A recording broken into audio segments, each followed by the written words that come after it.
Timothy. Match review day, not a good one for you, and you've obviously lost a bet because you dressed up as a bomber. Gotta wear this for a week. And a carton of beer. No more betting. That's it. I'm off for the rest of the year. No more punting on the footy. That's it. Do you want to talk about the game or the aftermath first? Let's talk about the game. Thought for a moment, and look, there was a lot of skill errors both sides, and I thought, gee, Essendon are actually playing worse than Port, and I actually thought, we're going to steal this. We're going to win this game. And there was just 3 minutes to go in the third quarter, and Hill took two really big marks, kicked the 2 goals, and it seemed like, and there was a bit of blue at the end of the quarter. Young Moore took it up to Watson. I thought, this is terrific, they're going to fire up in the last quarter. Didn't get the first one, went down quickly, got a goal, boom, the next one. All of a sudden, 8 unanswered goals.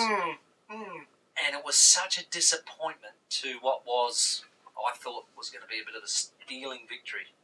So I was a bit lost for words at the end of it. Well, you got words now. What does it mean? I mean, what is the Crows' loss and the capitulation? This loss, does it mean anything, or is it just 2 losses? Are you reading something deeper into it? No, you know what it is. It's the inability to be able to sustain your attack.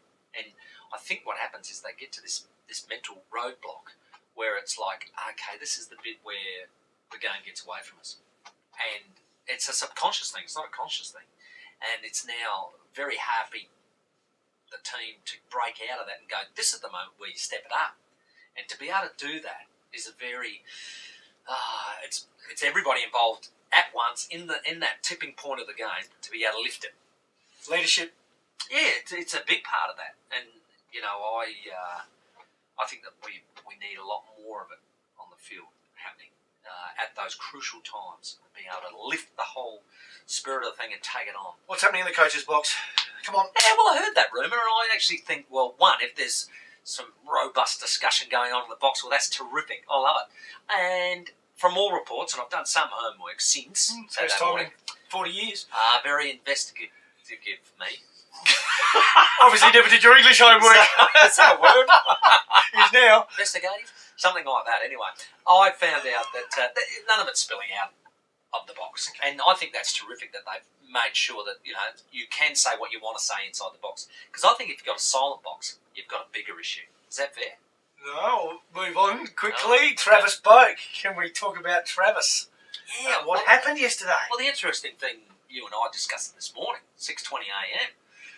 I actually think the other way, that maybe this is a desperate move by the Geelong Footy Club, going, we haven't got his signature, we haven't got him committed, and we think he's teetering and looks like he's going to Port. We better, all guns blazing, let's get in there and try and get him back our way. So that's the way I've read it anyway. And you think he'll stay, don't you? Now I do. I've sort of looked like it's swung Port Adelaide's way. So that's good news. But either way, it'll play out. I think for Travis' sake and his own sake, he should make a call. Just so that he takes it away from every other sort of innuendo that's happening. What about Melbourne this weekend? I mean, the season hasn't been horrific. I mean, I think they've done a lot right. You probably admit that, rather than me say it for you. But the last 2 weeks haven't been good. They go to Melbourne, go to Darwin, play Melbourne. You sort of need to win that one. You wouldn't want to lose that. Melbourne, in Darwin, all the rest of it. Melbourne are in a similar boat to Port Adelaide in that they are being... Don't know how to win. Yeah. they let Freo right up until sort of near that last quarter and then get beat by 6. So they're in a similar boat. When they get to that pass, the pair of them are going to look at each other and go, well, whose turn is it? That's going to be the moment. You know, and I think Port need to have the confidence that they can do it and pull away, win the game. You're predicting a draw, obviously. I was at Skoda Stadium yesterday. You'll be there in a couple of weeks' time. Yeah. And they're tired, the Giants. They were really good for a half. Chad Corn starred and kept them in the game. I think the margin was about 5 goals at half-time, and it ended up being 20 goals. And they out of puff, out of legs and out of ideas after half-time. And how did you see the Crows go about it? Oh, they were okay. They were a bit scratchy. I didn't think they were great in the first half. I mean, they're beauties. They can kick 27 goals with no Tippett, no Walker, and Henderson from last week injured. So they're finding avenues to go. I think by the end of the day, 19 of their 22 players had scored. Wow. So not all had kicked goals, but 19 had scored, which is a good sign. I mean, Jacobs, Thompson, again, the usual suspects were great. couple of blokes found some form, I think, which was a good thing for them going into West Coast, then Geelong and Essendon and Freo in the next month. So Port Felicia with 4 goals, Callanan with 4 goals. So good signs outweighed the bad, but gee, the first half was scratchy, and I reckon the Giants are waiting for the season to finish. West Coast, is it a must-win considering those other 3 games could still... And you've got West Coast on their knees too. I mean, 7 injuries. They might get 2 back this week. Lynch back from suspension. Maybe Hill back with a slight hammy, but no guarantee. So I think they're vulnerable at the moment. And again, they can win and put 2 games on the West Coast. You're nearly saying you can't miss out in the top 4, and then you can battle for 1 or 2. And I think 1 or 2 are really important this year. So again, doing everything nicely. A couple of injuries. Henderson won't play. Brodie Martin won't play.